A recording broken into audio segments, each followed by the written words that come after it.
Probe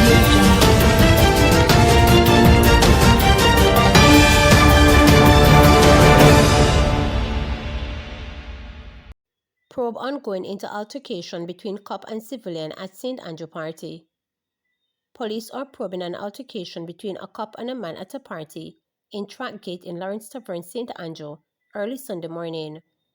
While a portion of the altercation has gone viral on social media, sources told reporters that the recorded version does not capture it when men allegedly attacked the policeman before he drew his live firearm. Reports are that about 5 a.m. and 6 a.m., the policeman was engaged in a conversation with a female patron when he was allegedly approached and physically assaulted by a group of men. The lawman subsequently drew his live firearm, resulting in the men dispersing from the scene. However, one of the men fell during the incident and was detained by the cop, it was further reported. Reporters understand that both the policeman and the other man gave statements to the police investigators, but the civilian reportedly opted not to further pursue the matter. The cop's firearm has been seized in accordance with the probe into the matter. In the video capturing part of the altercation, a man wearing a blue shirt and white jeans is seen holding a gun while speaking to another man who is lying on the ground. The armed individual is heard saying, "You're afraid of me? You're afraid of this?" as he approached to strike the man with the gun. Despite attempts by bystanders to intervene and pull the armed man away, the altercation continues until the man on the ground gets up. The video concludes with some females urging that the man to go a yard while the firearm holder walks away from the scene. High alert activated for a 4-year-old missing since July 28. A high alert has been activated for a 4-year-old girl who has been missing since Monday, July 28. She is Jalila Bryce of Manningshill Road, Kingston 8. She is of light complexion, medium build, and about 3 feet. Reports from the Constant Spring Police are that about 8:07 p.m., Jalila was last seen at home wearing a peach-colored skirt suit and a pair of white sneakers. All efforts to locate her have proven futile. Anyone knowing the whereabouts of Jalila Bryce is asked to contact the Constant Spring Police at 876-924-1421, the 119 police emergency number, or the nearest police station. Fire leaves family homeless in Portland. A family of 4 is now homeless after fire of unknown origin gutted their 6-bedroom concrete house at Anchovy Gardens in Portland on Saturday while they were at church worshiping. 2 fire units, one from Port Antonio and the other from Buff Bay, some 18 miles away, along with a private water trucking unit fought the fire, which started shortly after 2 p.m. Firefighters said that the fire destroyed furniture and electrical appliances. Firefighters are searching for clues to determine how the fire started.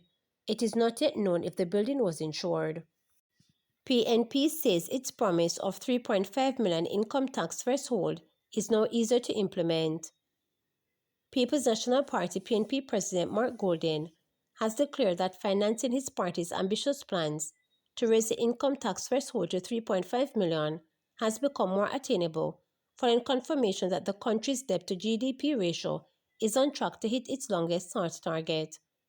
Speaking at a rally in Portmore, St. Catherine on Saturday, Golden said the confirmation for the Fiscal Commissioner of Jamaica's adoption of the System of National Accounts 2008 has made it easier to finance the promise.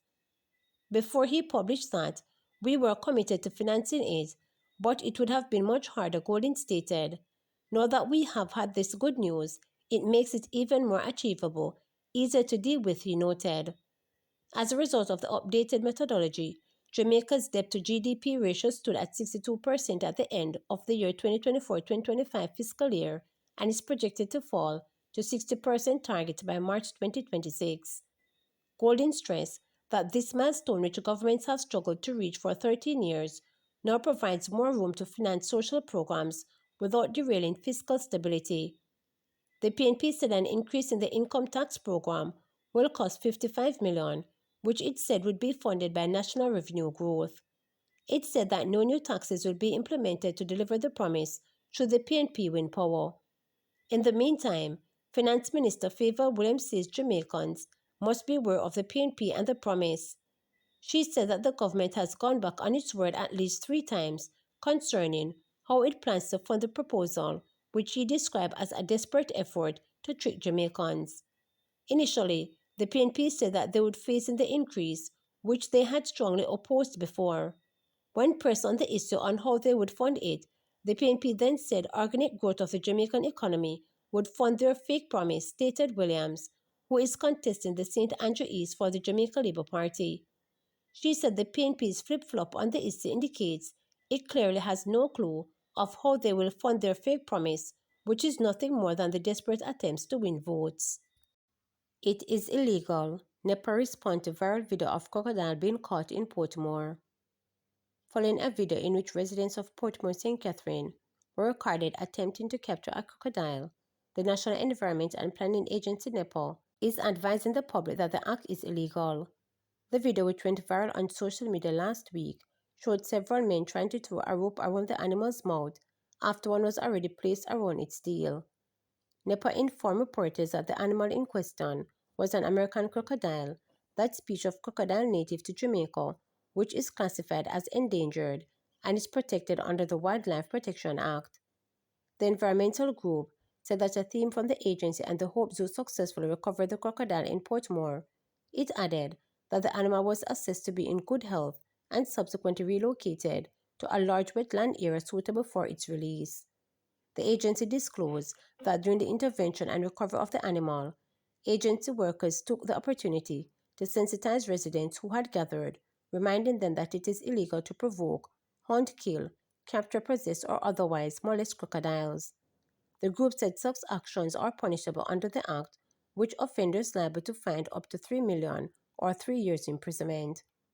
Where members of the public encounter crocodiles, they are strongly urged to leave the animal undisturbed and immediately contact NEPA or the Jamaica Constabulary Force to allow trained officers to respond, both for their own safety and the welfare of the animal, NEPA advised.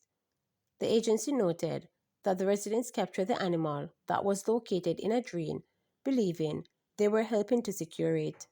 It stressed that such actions remain unlawful and pose risk to animal and human safety. In practice, NEPA often addresses this situation through community sensitization rather than immediate prosecution. However, the agency reserves the right to prosecute further instances, particularly where there is a clear evidence of abuse and disregard of the law, NEPA added. The agency revealed that it welcomed opportunity for increased public awareness and cooperation and advised that it had been training game wardens in communities where crocodile sites were frequent, enabling them to assist in public education, protection, and the safe securing of the animals where they are envisioned to pose a threat. This network of wardens, it said, should be expanded over time based on recommendations arising from NEPA's work within local communities. To subscribe, like, share, and click the notification bell for daily updates.